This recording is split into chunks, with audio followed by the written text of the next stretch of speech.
Anda masih menyaksikan Breaking News Kompas TV sidang isbat penentuan awal Ramadan, dan di studio Kompas TV sudah ada Rektor UIN Jakarta, Asep Saifuddin Jahar. Kita akan membahas sedikit terkait dengan bagaimana penentuan awal Ramadan 1445 Hijriah ini. Assalamualaikum, selamat sore Kang Asep. Waalaikumsalam warahmatullahi wabarakatuh. Tadi sudah kita lihat nih pemaparan ataupun laporan langsung dari beberapa lokasi pemantauan. Ini cuacanya cenderung mendung begitu nih. Betul. Nah, nanti proses penentuan hilalnya ataupun pemantauan hilalnya seperti apa? Ya, memang untuk beberapa wilayah dalam konteks ru'yatul hilal atau dalam konteks untuk melihat hilal ini ada beberapa kesulitan. Tapi tentu kan ini ada di beberapa titik ya yang dipasang di daerah dari Sabang sampai Merauke, sehingga ada suatu persaksian ataupun alat-alat yang memang misalnya dipantau yang jelas ataupun tidak. Sehingga memang tidak berpatokan kepada satu tempat dalam konteks ini.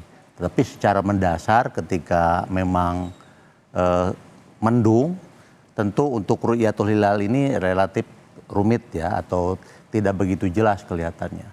Tapi nanti kan akan dilihat di beberapa tempat kira-kira sudah berapa derajat dari hilal ini sudah muncul. Berarti memang kalaupun kondisinya mendung ini tidak serta-merta mengganggu proses pemantauan hilal ya? Ya, untuk di hal tertentu ya, tapi kan tidak berpatokan kepada satu tempat untuk seluruh Indonesia ini. Sehingga memang ada persaksian kan dari beberapa, mungkin di Sukabumi, kemudian di beberapa tempat yang lain di Bali dan beberapa tempat, sehingga disatukan kira-kira sudah mulai berapa derajat hilal itu muncul, sehingga mungkin di daerah sana kan mungkin lebih terang, bisa dilihat, sehingga disatukan untuk bisa dijadikan sebagai patokan Indonesia kira-kira itu.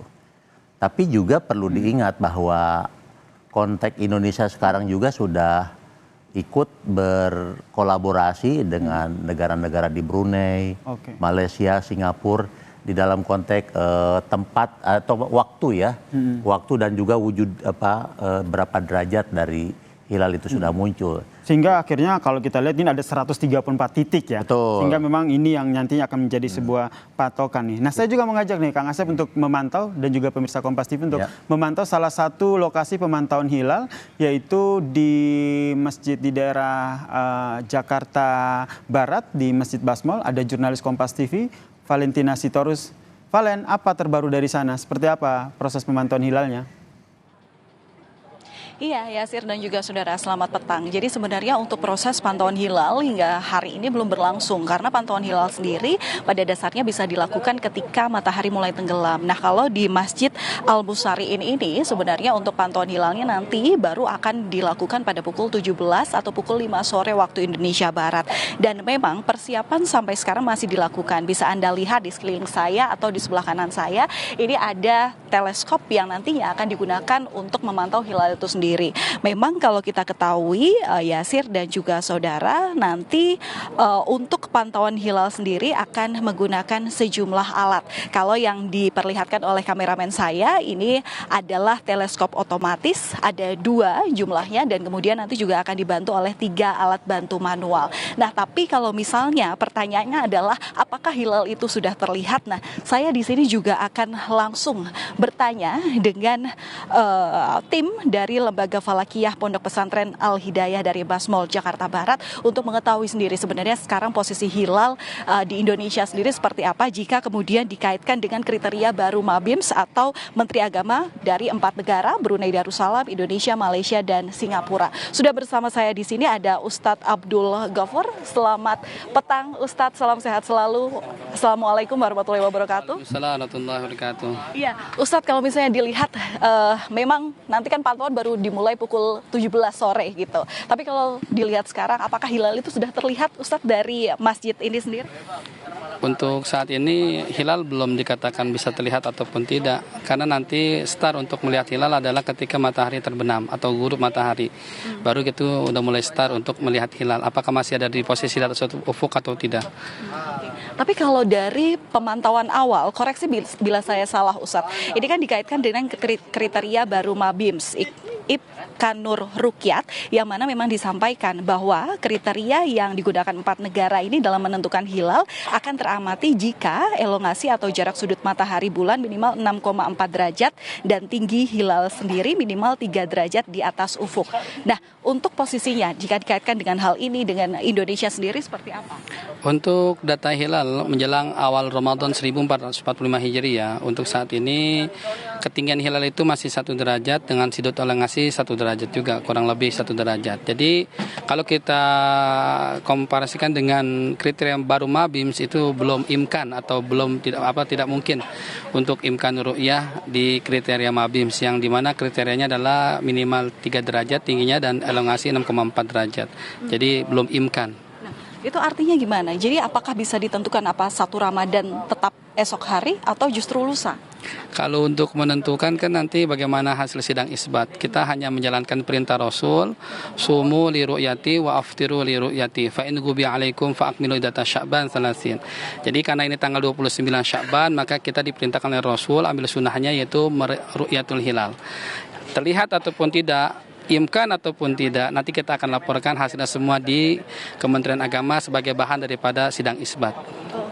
Berarti ini kan kalau dilihat saat ini kan situasi mendung, Ustadz. Otomatis ini menjadi salah satu faktor bagaimana pantauan hilal itu akan dipengaruhi begitu ya. Berarti kalau misalnya ini hilalnya juga nggak terlihat oleh faktor cuaca, tetap itu tidak akan mengganggu untuk penentuan 1 Ramadan. Terkait cuaca, entah itu mendung, cerah, ataupun hujan dan sebagainya, kami akan laporkan apa adanya ke kementerian sebagai bahan pertimbangan dengan ketinggian tertentu. Jadi nanti kementerianlah yang akan menentukan di paparan sidang isbat apakah imkan ataupun tidak. Ya. Baik, terima kasih Ustadz untuk informasinya. Dan saudara, memang perlu diketahui bahwa memang untuk sidang isbat ataupun juga hasil dari pantauan hilal pada sore hari ini, utamanya di di Masjid Al Musari ini nantinya memang akan disampaikan dalam sidang isbat oleh Kementerian Agama Republik Indonesia, yang mana memang bisa nantinya menentukan kapan kira-kira 1 Ramadan 1445 Hijriah itu akan ditentukan, karena memang diketahui apabila memang hilal tidak terlihat dalam pantauan hilal pada sore hari ini, memang dalam sidang isbat itu memang menghadirkan sejumlah pihak ahli astronomi, kemudian juga duta besar dari sejumlah negara, yang tentu ini bisa menjadi dasar atau musyawarah dapat dilakukan di situ sehingga nanti dasar dalam penentuan 1 Ramadan 1445 Hijriah itu bisa berlaku. Demikian, Yasir. Terima kasih jurnalis Kompas TV Valentina Sitorus. Bagaimana persiapan pemantauan hilal di daerah Jakarta Barat, saudara. Dan di studio Kompas TV masih bergabung bersama kami untuk berdiskusi terkait dengan penetapan ataupun sidang isbat pantauan awal puasa Rektor UIN Jakarta, Kang Asep Saifuddin. Ini menarik tadi apa yang disampaikan juga dibahas bentar begitu oleh Valentina, bagaimana ada penerapan kriteria baru Mabims. Ini nanti penerapannya seperti apa? Ya tentu ini kan hasil kesepakatan ya dari 4 negara itu untuk menentukan batas minimal dari wujudul ru'yatul hilal itu sendiri, yaitu 3 derajat. Ini artinya kalau di bawah itu berarti disebut belum masuk kepada atau belum memenuhi kriteria awal bulan baru. Itu kira-kira.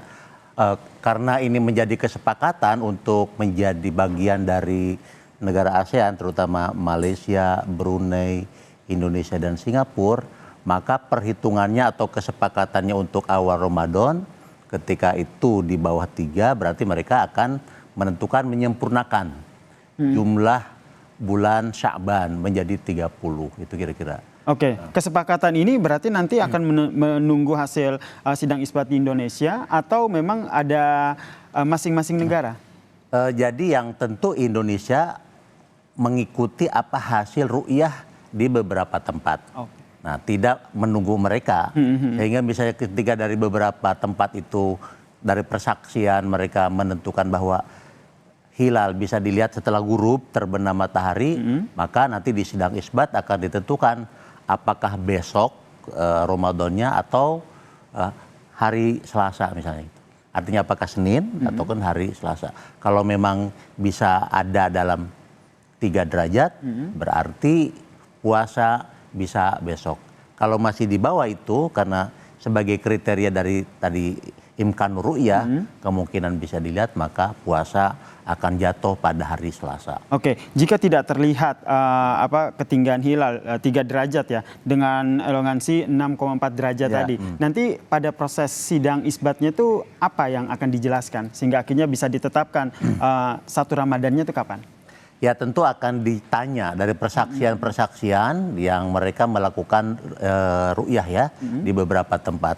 Ketika ada kesepakatan bahwa semuanya mayoritas menyebut bahwa hilal masih di bawah 3 atau misalnya 2 atau 1, apalagi 1, maka sidang isbat akan menentukan bahwa belum masuk Ramadan besok. Sehingga akan adanya penyempurnaan. Jadi mereka sidang isbat akan menentukan dari hasil kesepakatan tentunya. Ya dari temuan-temuan lah di lapangan yang tadi kayak misalnya di Jakarta, nanti dari Sukabumi, di beberapa tempat di Makassar dan sebagainya, itu sebagai kesimpulan. Jadi bukan sidang isbatnya sendiri yang menentukan, tapi sidang isbat menentukan setelah mendapatkan masukan, temuan-temuan dari 134 titik itu ya. Berarti dari 134 titik itu akan melaporkan bagaimana pantauan hilal di lokasi masing-masing, kemudian nanti akan di situ baru disimpulkan. Begitu. Jika tidak terlihat maka akan disempurnakan. Nah, itu penjelasannya seperti apa itu? Ya ini karena kan dari tadi yang dari disebutkan sumu li ru'yatihi wa aftiru li ru'yatihi. Artinya berpuasalah kalau sudah melihatnya. Maka berbukalah ketika melihatnya. Tapi kalau wa in ugmiya alaik fa akmilul iddat. Kalau terhalang oleh matahari karena tidak terlihat, walaupun ini bahasa kasarnya, walaupun dalam masa itu ya, walaupun itu di atas 5 derajat, karena memang tidak terlihat, maka sampai disempurnakan. Ini kita ngomong ke belakang ya masa lalu. Kalau sekarang kan sudah ada alat kan, kalau dulu mata telanjang. Kalau sekarang ada alatnya, ya, maka dibatasi, yaitu minimal 3 derajat. Jadi kalau tidak terlihat karena memang masalahnya ini adalah awan, maka dia menyempurnakan jumlah hitungan dari bulan Sya'ban menjadi 30. Menyempurnakan hitungan dari bulan Sya'ban menjadi 30 itu berarti nanti akan jatuh pada hari Selasa. Hari Selasa. Oke. Nih kalau soal alat berarti memang karena sekarang kemajuan teknologi juga semakin pesat, berarti ini cuaca mendung ini bisa dikatakan tidak terlalu berpengaruh ya. Karena memang kondisi ataupun penggunaan alat yang sudah modern ini ya. Ya sebenarnya kalau dalam konteks ini ya sudah tidak ada masalah di dalam konteks itu. Karena kan juga tidak memasangnya di satu tempat. Betul, ya, karena ada 134 beberapa tempat titik ya. Itu satu. Tapi yang penting adalah bahwa di dalam konteks masalah ru'yah ini adalah suatu ijtihad ya. Usaha untuk melaksanakan perintah Rasul di dalam hadisnya itu sendiri. Bahwa kita di dalam beribadah ada tahapan-tahapannya. Tahapan-tahapan ini yang harus kita pahami, bukan hasilnya ya, tahapan-tahapannya, karena hasilnya bisa berbeda-beda kan.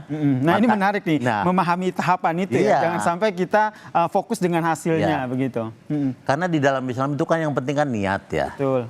Upaya untuk melakukan ibadah sebagai perintah Tuhan yang diwariskan kepada Rasul.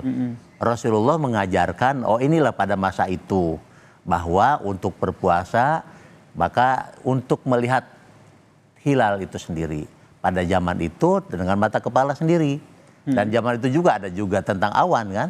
Nah proses inilah yang disebut untuk melakukan awal dari bulan puasa. Nah sekarang ada alat kan. Nah alatnya itu sendiri juga bisa terhalang ketika ada awan.